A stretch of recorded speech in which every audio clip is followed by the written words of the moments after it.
ഒരു സഖാവ് PSC പരീക്ഷ എഴുതുന്നു. 10 ചോദ്യങ്ങൾക്ക് ഉത്തരം അറിയില്ല. ആ ചോദ്യങ്ങളെല്ലാം തന്നെ PSC ഒഴിവാക്കി കൊടുത്ത് ആ സഖാവിനെ സമ്പൂർണ്ണമായിട്ടും ഉത്തരങ്ങളെല്ലാം അറിയാവുന്നുള്ളവനാക്കി ജയിപ്പിച്ചെടുക്കുന്നു. ഇത് നമ്മൾ പറയുന്ന ആരോപണമല്ല, SITയുടെ കണ്ടെത്തലാണ്. PSCക്കകത്ത് നടത്തിയിരിക്കുന്ന ഗുരുതര ക്രമക്കേടാണ് ഇപ്പോൾ വെളിയിൽ വന്നുകൊണ്ടിരിക്കുന്നത്. ഇങ്ങനെ 90 പരീക്ഷകൾ ആരോപണ നിഴലിലാണ്, പരാതികളുടെ പ്രളയമാണ് നടന്നുകൊണ്ടിരിക്കുന്നത്. ഇതിലും ഭേദം ആ PSC അങ്ങ് പൂട്ടിക്കളയുന്നതല്ലേ? അയ്യോ, പൂട്ടാൻ പറ്റൂല. കുറേ പേരുടെ ഉപജീവന മാർഗ്ഗമാണ് പ്രിയ. 20-21 പേരാണ് ഇരിക്കണേ. UPSCയിൽ പോലും 7 പേരേ ഉള്ളൂ.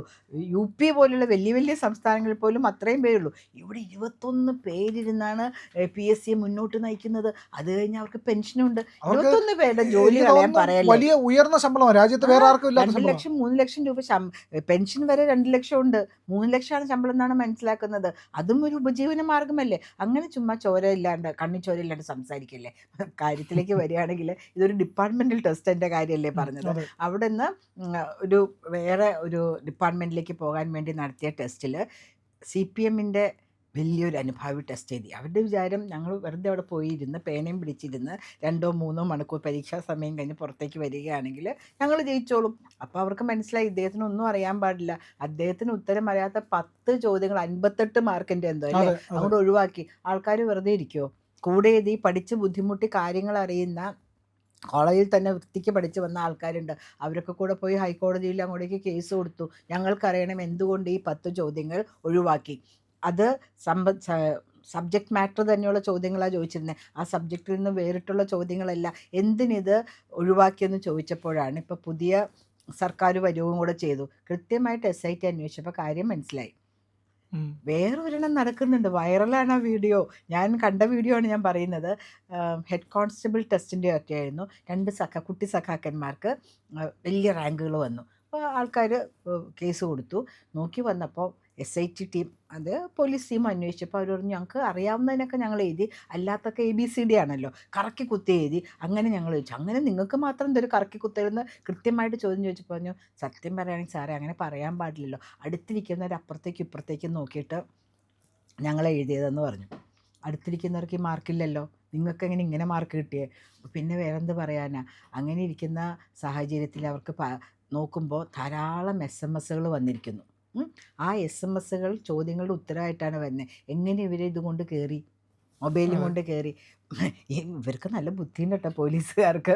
പോലീസുകാർ ഇവരോട് പറഞ്ഞു ഞങ്ങൾ ചോദ്യങ്ങൾ ചോദിക്കുക, ഇതേ ചോദ്യങ്ങൾ ചോദിക്കാം, നിങ്ങൾ കുറേ എണ്ണം ഉത്തരം നിങ്ങൾക്ക് അറിയാമെന്ന് പറഞ്ഞല്ലോ, ഉത്തരം പറയാമെന്ന് പറഞ്ഞു. ഒന്നിൻ്റെ ഉത്തരം അറിയില്ല. കുറേ എണ്ണം അറിയാമായിരുന്നു, കുറേ എണ്ണം കറക്കി കുത്തി എന്നാണല്ലോ പറഞ്ഞത്. അപ്പോൾ ഇവിടെ നടക്കുന്നത് PSC എന്ന് പറയുകയാണെങ്കിൽ പേഴ്സണലായിട്ട് ഞങ്ങളുടെ സ്റ്റുഡൻസിനെ ഒക്കെ എടുക്കാം. നമ്മുടെ BBG ഇല്ലേ, BB ഗോപകുമാർജി, അദ്ദേഹം പറഞ്ഞായിരുന്നു പിണറായി സതീശൻ കമ്മീഷനാണ് ഈ PSC എന്നുള്ളത്. കാര്യം അദ്ദേഹം പറഞ്ഞത് ശരിയാ. പിണറായിയുടെ സതീശന്റെ ആൾക്കാർക്ക് കമ്മീഷനും പെൻഷനും ഒക്കെ കിട്ടാൻ വേണ്ടിയിട്ടുള്ള ഒരു സംവിധാനമാക്കി ഇതിനെ മാറ്റി.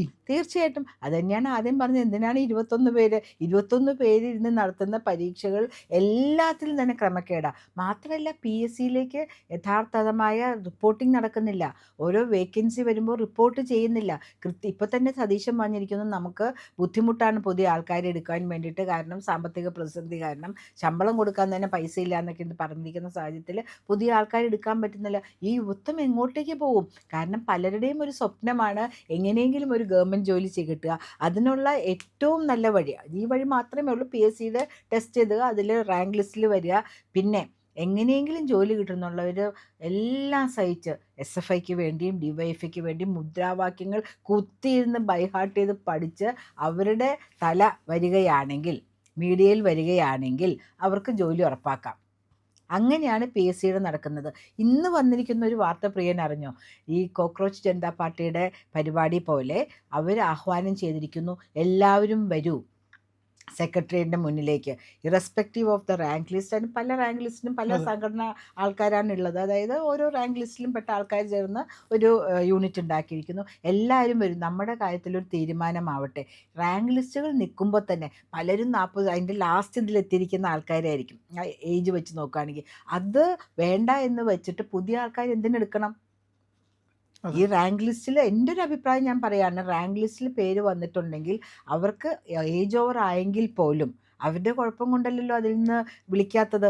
അപ്പോൾ അവർക്ക് നിയമനം കൊടുക്കണ്ടേ? അതും ഒന്ന് ഗവൺമെൻറ് ആലോചിക്കണ്ടേ? അല്ലാണ്ട് എല്ലാം നിയമപരമായിട്ട് തന്നെ പോകേണ്ട കാര്യങ്ങളുണ്ട്. ഒരു മനുഷ്യത്വപരമായ കാര്യം കൊണ്ട് റാങ്ക് ലിസ്റ്റിൽ വരാൻ തന്നെ എന്ത് ബുദ്ധിമുട്ടാണ്. വേറെ ഏതോ PSC ലിസ്റ്റിൽ പല സ്ഥലങ്ങളിലും അതായത് ഇതുണ്ടാവുമല്ലോ, നമുക്ക് ഒരു സംവരണങ്ങളുണ്ടാവും. സംവരണത്തിലുള്ള 1ാം റാങ്കുകാരന് പോലും കൊടുത്തിട്ടില്ല. പല ജില്ലകളിലും PSC നിയമനം ലഭിച്ചിട്ടില്ല. അങ്ങനെയൊക്കെയുള്ള തരകൾ. കാരണം ഒന്നാമത്തെ ആൾ ചിലപ്പോൾ ഇവരുടെ പാർട്ടിക്കാരനായിരിക്കില്ല.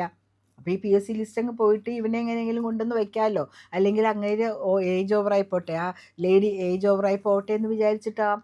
ഇതിനൊക്കെ ശരിക്കും പറയുകയാണെങ്കിൽ ഏറ്റവും വ്യക്തമായി സുതാര്യമാക്കണം, പൊതുജനങ്ങളിലേക്ക് എത്തിച്ചു കൊടുക്കണം. അല്ലെങ്കിൽ PSCയുടെ ഇങ്ങനെയുള്ള നിയമനങ്ങൾക്ക് വേണ്ടിയിട്ട് കൃത്യമായിട്ടൊരു സമിതിയെ രൂപീകരിക്കണം, irrespective of the party alliances. Party എന്തോ ആയിക്കോട്ടെ, പക്ഷേ ധാരാളം പേരുടെ ജീവിതമാണ് PSC എന്ന് പറയുമ്പോൾ. ഇപ്പോൾ പ്രിയം തുടങ്ങിയ കാര്യം പറഞ്ഞ് നോക്കുകയാണെങ്കിൽ 1ാം റാങ്ക് കിട്ടിയതിന് ഓൾറെഡി ജോലിയുണ്ട്, ഗവൺമെൻറ് ജോലിയുണ്ട്. അവിടുന്ന് വേറൊരു ഹയർ പൊസിഷനിലേക്ക്, വേറൊരു ഡിപ്പാർട്ട്മെൻറ്റിലേക്ക് പോകാൻ നടത്തിയ ടെസ്റ്റിലാണ് ഇതുപോലെ 58 മാർക്കിൻ്റെ ചോദ്യങ്ങൾ അങ്ങോട്ട് വേണ്ടാന്ന് വെച്ചിരിക്കുന്നത്. ഇതൊക്കെ വേറെ ഏതെങ്കിലും സംസ്ഥാനത്ത് നടക്കുമോ എന്ന് നമുക്ക് സംശയം തോന്നുന്നില്ലേ? CPM ഭരിക്കുമ്പോൾ അവരുടെ സഖാക്കൾക്ക് കൈയാളാനുള്ള ഒരു വേദിയായി മാറിയിരിക്കുന്നു PSC. എത്ര മാത്രം നമുക്ക് അറിയാം. CPMൻ്റെയും SFIക്കാർക്കൊക്കെ വേണ്ടിയിട്ട് നമ്മൾ എല്ലാ തവണയും പറയുന്നതാണ്. പ്രിയൻ്റെ തന്നെ ഫ്രണ്ട്സ് 2 പേര്. അല്ല, അവരുടെ കഥയാണ് ചേച്ചി ആദ്യം പറഞ്ഞ ഈ SMS വഴി PSC കോൺസ്റ്റബിൾ, പോലീസ് കോൺസ്റ്റബിൾ അതെ, റാങ്കിൽ ഏറ്റവും ഹൈ റാങ്കിൽ വന്നിരിക്കുന്നത്. അപ്പോൾ യൂണിവേഴ്സിറ്റി കോളേജിൽ SFIയുടെ 2 വളരെ സ്ട്രോങ് ആയിട്ടുള്ള ആക്ടിവിസ്റ്റുകളുടെ കാര്യം അവർ PSC പരീക്ഷ എഴുതിയിട്ട് അവിടെ പോയി ഇരുന്നിട്ടുള്ളൂ. ഞാൻ നേരത്തെ ആദ്യം പറഞ്ഞ പോലെ പേനയും പിടിച്ചിരുന്നിട്ടേ ഉള്ളൂ. പക്ഷേ ഈ കാര്യങ്ങൾ ഹൈക്കോടതി സക്രിയമായി ഇടപെടണം.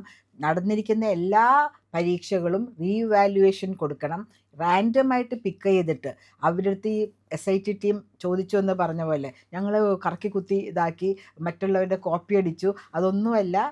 കൃത്യമായിട്ട് അവർക്ക് ഉത്തരങ്ങൾ, ചോദ്യങ്ങൾ അയച്ചു കൊടുക്കുകയും മറുപടി SMS കൂടെ വരികയും ചെയ്യുന്നു. മനസ്സിലാക്കിയതുപോലെ PSC ടെസ്റ്റിൻ്റെ കിട്ടിയിരിക്കുന്ന ക്വാളിഫൈ ചെയ്തിരിക്കുന്ന ആൾക്കാർക്ക് റാൻഡമായിട്ട് ഇതുപോലൊരു ടെസ്റ്റും കൂടെ കൊടുത്തിട്ട് വേണം ഫൈനലൈസ് ചെയ്യാനുള്ള കാര്യം. അല്ലെങ്കിൽ ധാരാളം എഡ്യൂക്കേഷണലിസ്റ്റ് ഉണ്ട്, അവർക്ക് കൂടി ഇരുന്ന് തീരുമാനിക്കാം PSC ടെസ്റ്റ് ഒന്ന് റീവാമ്പ് ചെയ്യണമെങ്കിൽ. നേരത്തെ UPSC IAS പരീക്ഷകൾക്കൊക്കെ ഇൻ്റർവ്യൂവിന് ധാരാളം മാർക്ക് ഉണ്ടായിരുന്നു. അതിങ്ങനെ മിസ്യൂസ് ചെയ്യണമെന്ന് കണ്ടതുകൊണ്ട് ഇപ്പോൾ 250 മാർക്കൊക്കെ ഉള്ളൂ ഇൻ്റർവ്യൂവിന്. കഴിഞ്ഞ തവണ ഞാൻ പോകുമ്പോൾ കേരള ഹൗസിൽ ധാരാളം നല്ല കഴിവുള്ള ഒരാൾ മെയിൻസ് ടെസ്റ്റ് നല്ല സ്കോർ ചെയ്ത് പോയി കഴിഞ്ഞാൽ ഇൻ്റർവ്യൂവിന് മാർക്ക് കൊടുത്തില്ലെങ്കിലും മിനിമം മാർക്ക് കിട്ടും. അതെ അതെ, കൊടുത്തില്ലെങ്കിലും അയാൾ ക്വാളിഫൈഡ് ആവും. ഇപ്പോ പണ്ട് അങ്ങനെ ആയിരുന്നില്ല. പണ്ട് ധാരാളം മാർക്ക് ഇന്റർവ്യൂവിനാ വെച്ചത്. ഇപ്പം മാറ്റിയിട്ട് 250 മാർക്കുള്ള എന്തായാലും മിനിമം മാർക്ക് കിട്ടിയാലും ജയിച്ചു പോകാം. അപ്പം ഞാൻ പറഞ്ഞു വരുന്നത് അങ്ങനെ ഇവിടുത്തെ കാര്യങ്ങളും ഒന്ന് കൂടിയിരുന്ന് ആലോചിച്ച് എല്ലാ പാർട്ടിയിലെയും ഭരണപക്ഷത്തുള്ളതും പ്രതിപക്ഷത്തുള്ളത് BJP ഉൾപ്പെടെയുള്ള പാർട്ടികളിലെ വിദ്യാഭ്യാസ വിചക്ഷണന്മാരെ ഇരുത്തിക്കൊണ്ട് അവരുടെ എല്ലാവരുടെയും ഐഡിയ കിട്ടിക്കൊണ്ട് ആ കാര്യങ്ങളനുസരിച്ച് PSCയുടെ ടെസ്റ്റിംഗ് സ്കീം മാറ്റണം. കാരണം എല്ലാ കുട്ടികളും പഠിക്കുന്നത് PSC, UPSC കഴിഞ്ഞാൽ പിന്നെ PSC ടെസ്റ്റും കൂടെ അവർ പാസ്സാവാനായിട്ട് നോക്കും. ഒരു ഗവൺമെൻറ് ജോലി പിന്നെ സെറ്റിൽഡായി.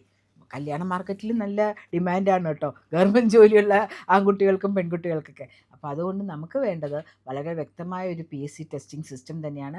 ഇങ്ങനെയുള്ള കേസുകൾ ഇനി ഉണ്ടാവാണ്ടിരിക്കണം എന്നും കൂടെ പറയണം. അതിൽ ഹൈക്കോടതി സക്രിയമായി ഇടപെട്ടിട്ടുണ്ട്, പോലീസ് നന്നായിട്ട് ഇടപെടുന്നുണ്ട്. കുറേ റാങ്ക് ലിസ്റ്റുകൾ പെൻഡിങ് കിടപ്പുണ്ട്, ഇപ്പം തന്നെ കാലഹരണപ്പെട്ടു പോകുമെന്ന് പറഞ്ഞിട്ടുള്ളത്. അതിലും ഒന്ന് ഇടപെട്ട് അവർക്കും നീതി ഉറപ്പാക്കണം. അല്ലാണ്ട് അവർ മുട്ടിലഴിയുക, മണ്ണ് കഴിക്കുക, തലമുട്ട, അത് ആശാ സമരത്തിൻ്റെ സമയത്താണ് തലമുട്ടടിച്ചെന്ന് പറയുന്നത്. അപ്പം അങ്ങനെയൊന്നും ഇല്ലാണ്ട് പഠിത്തത്തിനനുസരിച്ച് അല്ലെങ്കിൽ അവരുടെ കഴിവിനനുസരിച്ചുള്ള ജോലികളിലേക്ക് റാങ്ക് ലിസ്റ്റുകൾ വരുമ്പോൾ അവരെ അതിൽ ഉൾപ്പെടുത്തി അവർക്ക് വേണ്ട പ്രൊട്ടക്ഷൻ കൊടുക്കണമെന്ന് തന്നെയാണ് ഒരു സാധാരണ വ്യക്തികൾ എല്ലാവരും ആഗ്രഹിക്കുന്നത്. നമുക്കും അത് തന്നെയാണ് ആഗ്രഹവും നമ്മളുടെ ആവശ്യവും. പ്രിയമുള്ളവരെ, മറ്റു മാധ്യമങ്ങൾ പറയാത്ത ഏറ്റവും പുതിയ വാർത്തകളും വിശകലനങ്ങളുമായിട്ടാണ് ഇന്ത്യ ലൈവ് നിങ്ങളുടെ മുന്നിലേക്ക് വരുന്നത്. നമ്മുടെ ചാനൽ കാണണം, ഒരുപാട് പേരെ കാണിക്കണം, അവരോടൊക്കെ ചാനലിൻ്റെ വരിക്കാരാവാൻ പറയണം, സബ്സ്ക്രൈബ് ചെയ്യണം. ചെയ്യാത്ത ആളുകൾ ഉറപ്പായിട്ടും ചെയ്യണേ.